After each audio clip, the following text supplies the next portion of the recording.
So hi, welcome and welcome back to my YouTube channel, and for today's tutorial, ituturo ko sa inyo kung paano nga ba makita ang account history sa ating TikTok app. But first, can you subscribe to my channel and don't forget to hit the subscribe button and the bell to notify you for my new updates. And if you want to learn more, just keep on watching and let's start.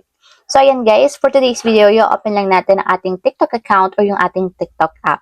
So yung account history nga pala guys is yung history kung kailan at saan tayo nagla-login ng ating account dito sa ating TikTok. So, guys, na makikita nyo rin kasi doon yung mamamonitor yung mga nagla-login ng inyong account sa ibang phone or sa mismong phone ninyo. So, open na natin yung ating TikTok account. Bago open guys, mula dito sa pinakang homepage, pumunta lang tayo sa me or sa profile ng ating TikTok. So, dito guys, sa pinakang profile, itap nyo lang yung three horizontal lines na nandito sa upper right corner. And then, tap nyo dito guys yung settings and privacy. So, ayan guys, dito sa settings and privacy, i-scroll up lang natin. And punta tayo dito guys sa section ng content and display. So, dito, ang pipiliin nyo is yung activity center.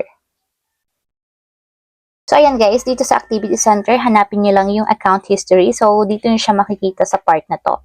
So, tap nyo lang yung account history. And ayan guys, dito lalabas yung account history from the past 1 year. So lalabas dito kung kailan kayo nag-login and kung anong phone yung ginamit para makapag-login. So good for 1 year to guys. So past 1 year, lalabas dito yung account history ng inyong TikTok account. So ayun lang guys, ganun lang kasimple kung paano nga ba makita ang account history sa ating TikTok. If you have a question, can you comment down below and don't forget to hit the subscribe button and the bell to notify you for my new updates. And thank you for watching! Living life, every day, late at night, not okay.